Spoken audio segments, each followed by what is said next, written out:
Some things are difficult to draw, and it seems like such a pain, but you don't have to quit. Just simplify it and draw those shapes and planes. Well, hello again. We're back to drawing together here, and I wanted to do a quick lesson on how to draw things that are somewhat complex and could possibly be a little bit daunting to deal with, and how to simplify certain complex forms into simple forms first before you build on the simple forms. So this is where I like to think about drawing, and I like to use the analogy of building a house. Like when we build a house, we don't build the bathroom and put all the fixtures in and the wallpaper and stuff, and then we build the bedroom and complete that first. Usually we start with a foundation, we put up the wooden skeletal structure of the house, and then we whatever is the next step, I don't know, but we build things slowly and broadly. So we start very broad and general first, and then we get more detailed. So it's this general to specific approach that we want to try to incorporate. So I have this still life with some objects that are arranged in a interesting way. So I'm not sure what's going on here. It looks like tiny Totoro is torturing. Tiny Totoro torturing is torturing a rabbit, and maybe stapling its backside for some reason. I'm not sure. So I'm not going to ask you any questions. I'm just going to draw it and then talk my way through it. Okay. So the first thing I want to kind of determine is what is the overall sort of orientation of the objects, and it looks like it's pretty horizontal orientation. So I'm going to have my paper set horizontally, and then I want my first mark to sort of be like a dominant sort of edge, or it could be a midpoint of something. But generally, I'm not going to think about just one object first. I'm going to think about how they all kind of look together and the kind of shapes that are created with these things kind of clumped together. So I'm thinking the first sort of line I'm going to draw is like this bottom edge where they're kind of lined up a little bit, and a slight diagonal, maybe a little bit more horizontal.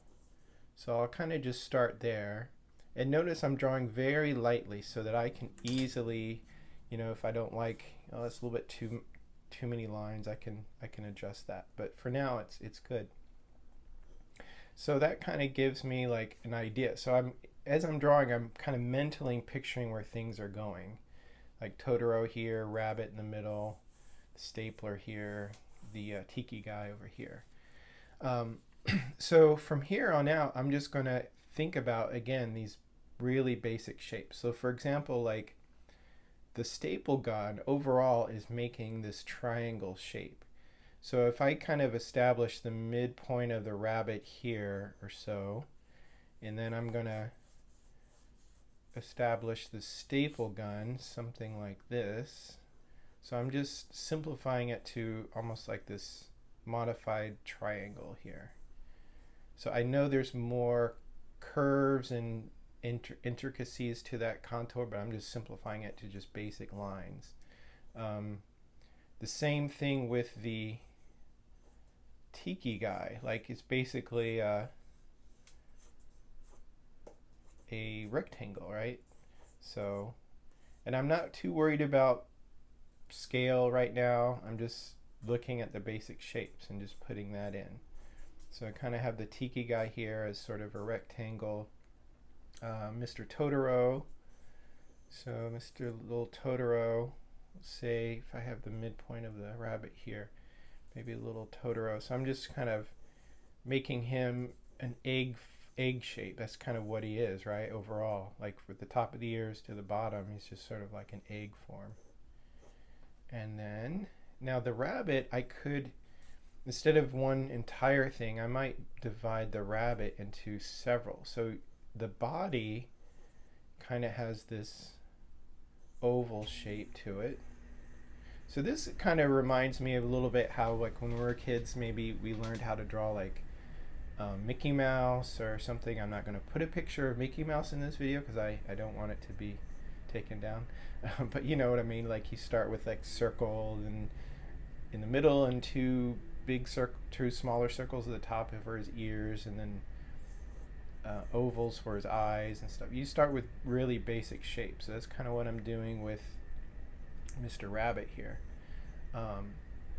So there's his body, maybe his head, something like this. Another little oval shape. Nose, ears, so here maybe I'll just have those as lines. His little feet, little rectangles there, bottom of his feet. Okay, and that's probably a good beginning point, and then I can overall start to think about where things connect, and I can go back and forth between some of the techniques we've already looked at, like intersections and doing a little bit of the continuous line here and there just to clarify things. But I still want to start with this really basic general to specific approach. So like on the inside of the, like I kind of drew the outside of the staple, but there's an inside triangle too, right? So that's kind of getting that. And then here's the back end of the rabbit. So that helps clarify it. And I'm also thinking about this negative space, right? So that I'm still thinking about negative space as I'm doing it. And if I look at the rabbit, there's a lot of other parts. So like there's his leg here, his feet, back feet here. So I'm not doing the continuous line per se here. I'm mostly just thinking, I'm sort of now dividing the rabbit into parts.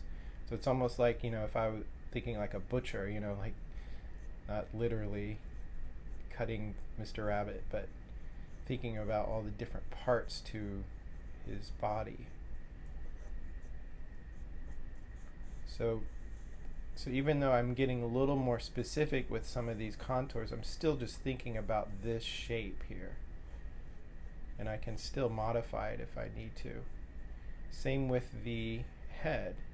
So now I could, maybe with the head, I can kind of divide it into, there's sort of a rectangle here. Here's where his eye is.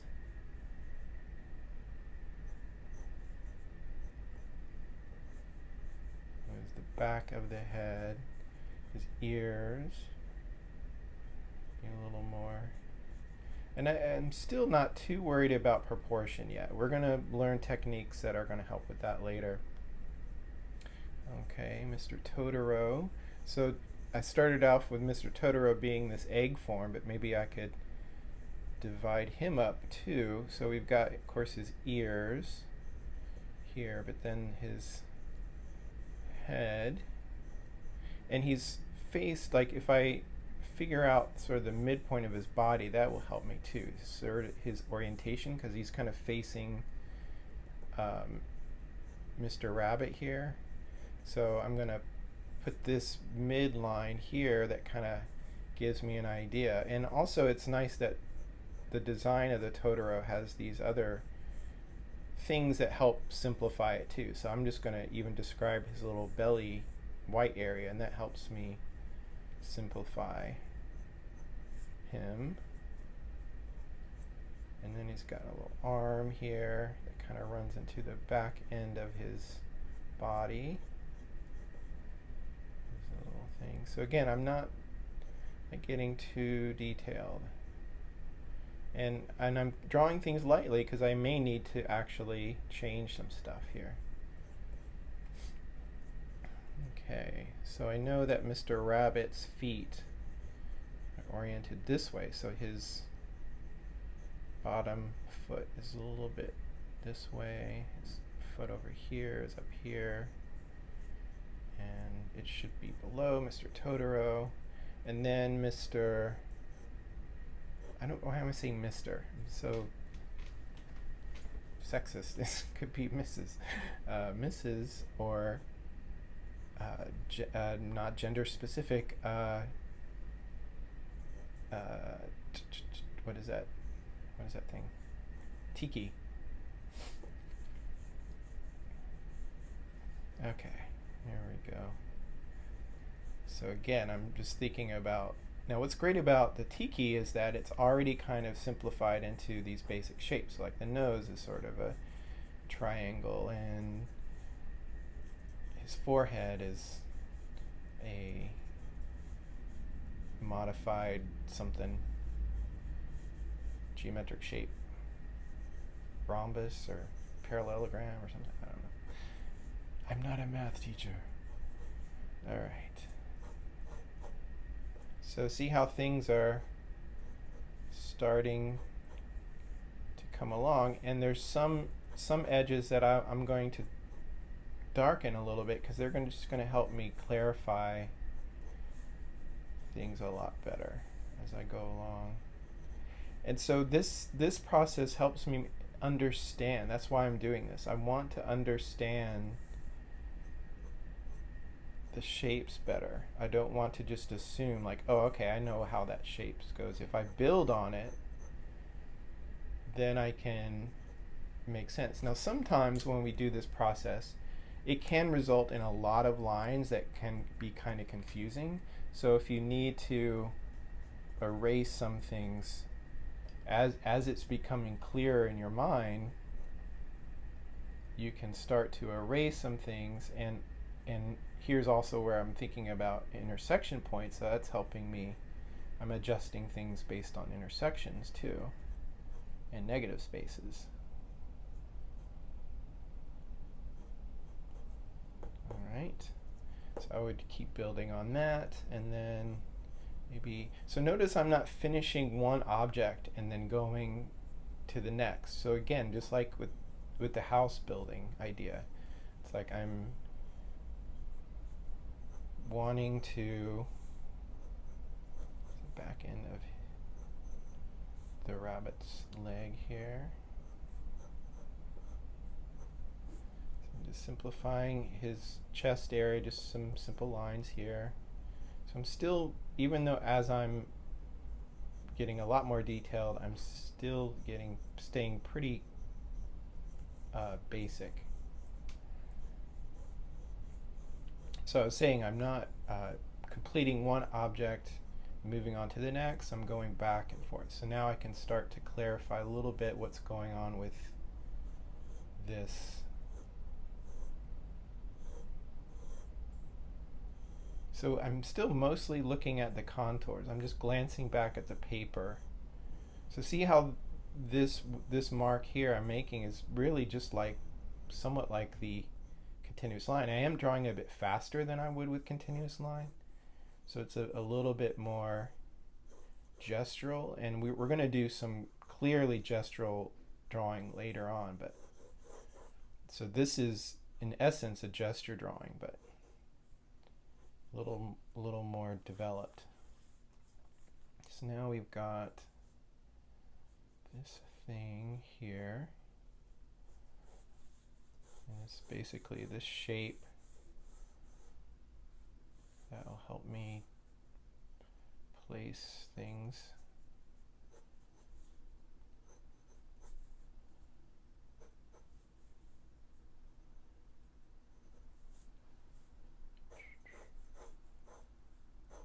So I'm needing again to kind of really darken some lines. And again, not just for shading's sake, but just to help clarify things, because I need to separate some of the lines that I drew with the actual lines as I'm again getting clearer as to what the shape is. Like this comes down more. this, and then there's the top plane of, there we go, and then there's that, and this has got to touch the rabbit here.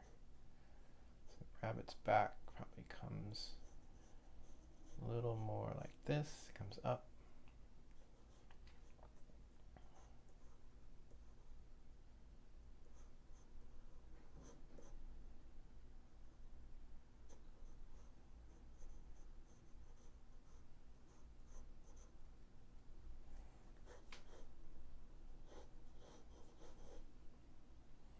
All right.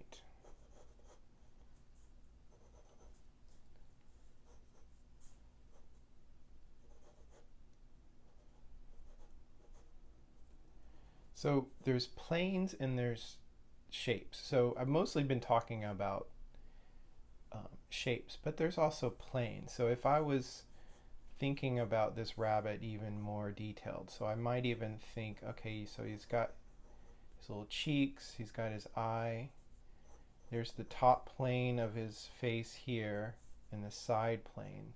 So there's even, so I'm kind of doing, I don't necessarily want you to do what I'm doing here, which is a planar analysis, which means I'm looking at how the planes, and this will help when we start shading, because we're actually going to do some planar analysis along with some cross contour drawing, which I'm kind of doing here. But I don't want you to do that, but I just want to show you that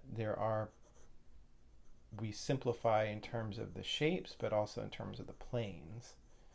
And again, that the plane stuff will help a lot when we start shading.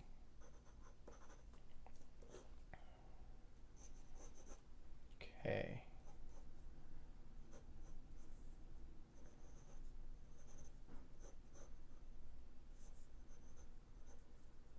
So really, for this exercise, we can take it as far as we want to, still keeping it as basically a contour drawing. But the key is the process of developing it slowly and just getting in the habit of going from this generalized to specific approach, and relying on some of the things we've already learned, like that basically is continuous line contour drawing, and then looking at intersection points. And we're going to learn some other things too, like measuring. We're going to add a bunch of stuff to all of these techniques. Okay. But hopefully once you have a basic, doing this approach where you have a basic geometric structure, it's going to make it a lot easier to deal with these forms that are kind of complex. So see how I kind of simplified his foot to one plane, this plane.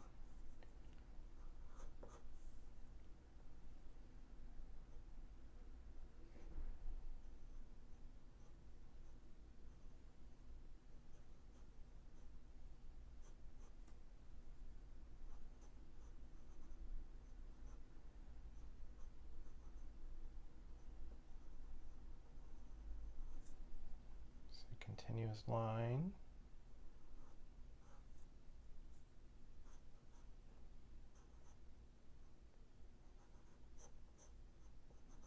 So even though, I may think, okay, I'm done with that contour, but I'm still going to keep going over stuff and checking it. But as I'm developing these more, I'm still going back to other stuff that's not quite as developed.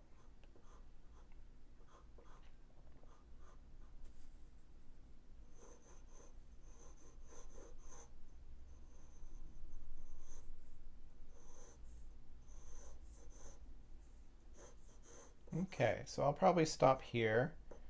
Oh, there's a cool negative space there and kind of fit that in. Okay, so I'll stop here and you try some of this. This is one where maybe doing the draw alongs with me may help you, just because some of the kind of moves that I made and the marks that I made might help inform your future drawing too.